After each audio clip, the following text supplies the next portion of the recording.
Thomas had owned that land for 3 years before he built anything on it. Not because he lacked the skill, not because he lacked the money, because every time he tried to figure out how to build legally, the system handed him a wall. Permit fees that would fund a small car, engineer stamps that cost more than the materials, zoning hearings that took longer than the actual construction. He watched a neighbor spend 14 months and $60,000 just getting approval for a timber frame cabin 2 miles down the road. The approval came through. The cabin never did. The money was gone before a single wall went up. Here is the part they do not tell you.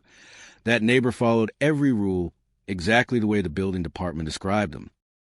He did everything right by the conventional playbook, and it still destroyed the project before it started. Thomas was not going to play by the conventional playbook.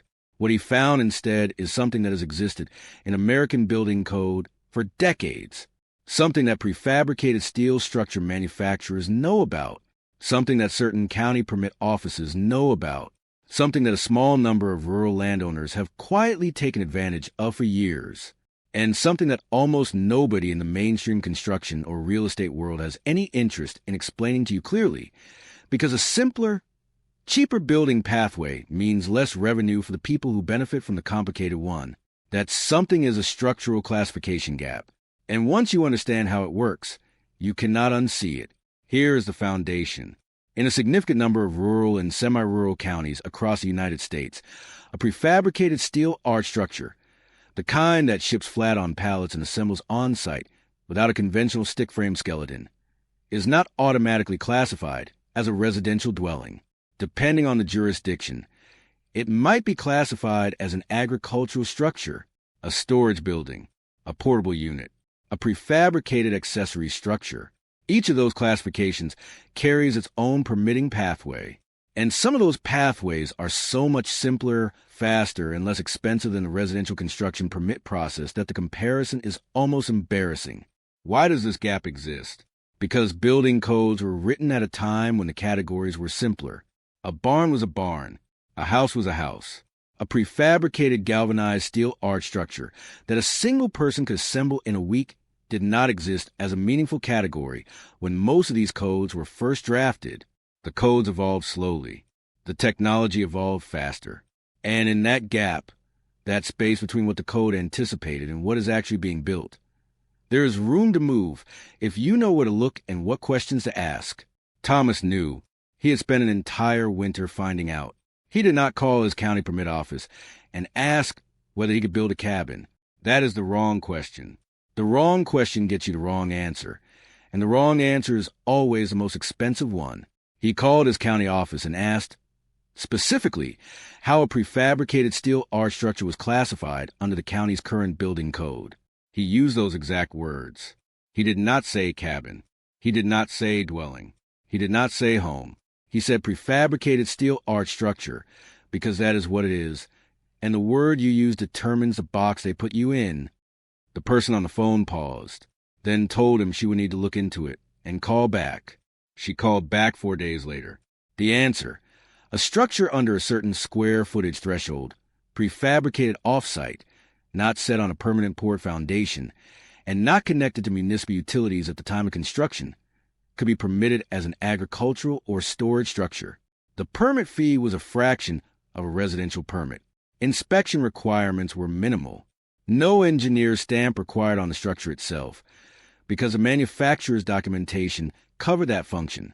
Timeline to approval: 3 to 6 weeks.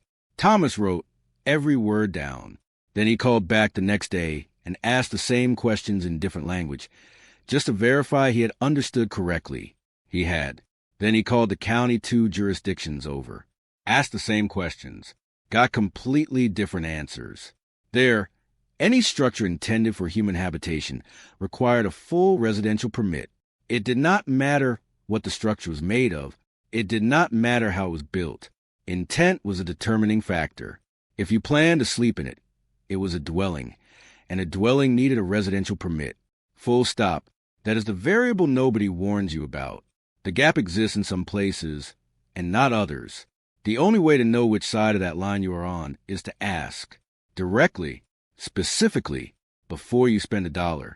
You have to understand something about how these things are sold online. The YouTube videos show you the arches going up. They show you the satisfying click of ribbed steel panels locking together. They show you the structure taking shape in days, not months. What they do not show you, what nobody making that content has any incentive to show you, is the conversation you need to have before you order anything. The permit research, the jurisdictional questions, the specific legal language that determines whether this approach works for your parcel or falls apart completely at the county office. Because here's the truth.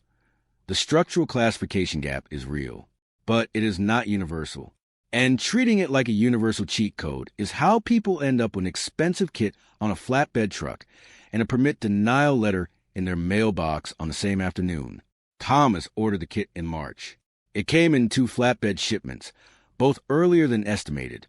The kit was a series of galvanized steel arch panels, each curved to the same radius, designed to interlock along their edges and bolt to a wooden base plate. That base plate would sit on surface-mounted footings rather than a poured concrete foundation. This matters more than most people realize. A traditional cabin build needs a poured foundation. That foundation needs forms, rebar, concrete delivery, curing time, and in a northern climate, serious attention to frost depth requirements. It is expensive. It takes time. And in most jurisdictions, it is a moment that triggers the residential construction permit process, because a permanent foundation is a legal signal of a permanent dwelling. Surface-mounted footings, heavy steel brackets set into compacted gravel, sitting on top of the ground rather than dug into it, kept the structure in the non-permanent category in Thomas's county. This was not an accident. It was a deliberate decision made after reading the code carefully and confirming the interpretation with the permit office before a single dollar was committed. He built the base frame himself over a long April weekend, working in snow, with his dog beside him. The dog was a white German shepherd, 6 years old, who had appointed himself the official supervisor of every project Thomas had ever started. Thomas had come to depend on the company. Building alone in a frozen forest has a specific texture to it. The sound of a hammer going quiet between strikes, the cold that comes back the moment you stop moving, and having another living thing nearby converts that solitude into something closer to purpose. The base frame was pressure-treated 2x8S, spiked into a rectangle, and squared carefully before anything else happened. Thomas checked the diagonals 3 times. This is not optional. A Quonset arch structure is completely unforgiving of a twisted or racked base plate. If the foundation is off, every arch compounds the error. By the end of the arch installation, a small mistake at the base becomes a large, irreversible problem at the top. The arches went up over 3 days. The first day was the hardest. The first arch goes up alone, with no adjacent structure to brace against, and Thomas was working by himself. He rigged a temporary support system from lumber scraps and a come-along, a ratcheting hand winch that lets one person apply significant directional force in a controlled way. It is a tool that makes solo construction viable in situations where everyone else would tell you to find a second person. By the end of that first day, one arch was standing plumb braced and verified. He stood back and looked at it in the last light of the afternoon. It was taller than the photos had communicated. 12 feet of galvanized steel arch rising above a snow-covered clearing, surrounded by dark spruce trees. His dog sat beside him. Thomas had a feeling that is difficult to describe precisely, the specific satisfaction of a thing that exists now that did not exist this morning, made from materials that arrived on a truck and are now a structure you can walk around and touch. The second and third days move faster. Each new arch braced against the last. By the 5th arch, the structure was solid enough that Thomas could push against it with his full weight and feel almost no movement. This is a structural argument for Quonset construction that goes beyond cost and speed. The arch transfers load across its entire span simultaneously. Individual lumber framing members cannot do this. For certain applications, the arch is not just economical, it is a superior structural choice. Full stop. Now here is the part where a lot of Quonset builds fail. Even after the arches are up, the insulation. Steel conducts temperature with zero resistance. An uninsulated steel arch in a northern climate is a freezer in winter and an oven in summer. There is no middle ground and no margin. This is a part of the Quonset cabin concept that the promotional materials handle the most carefully, because it is a part where the gap between what sounds good in a video and what works in actual practice is the widest. Two approaches exist. Spray foam applied directly to the interior surface of the steel panels, or a secondary interior wall system that creates a cavity for conventional batt insulation. Spray foam is faster, creates an exceptional air seal, and requires a professional application crew. It also makes any future access to the steel surface impossible and costs significantly more upfront. A secondary wall system is more labor, reduces the interior footprint slightly, and requires careful vapor management. But it is within reach of any capable builder working without specialized equipment, and it preserves optionality. Thomas used a hybrid. Spray foam on the arch itself. Framed secondary walls only on the end panels. The foam contractor arrived on a Thursday and finished the entire interior of the arch in a single day. When Thomas walked inside afterward, the surface looked like the inside of a cave, pale yellow-white foam following every curve of the steel. When he pressed his hand against it, it felt warmer than he had expected. This is what good insulation actually does, not just slowing heat loss, changing the thermal character of the space so completely that it feels like a different environment.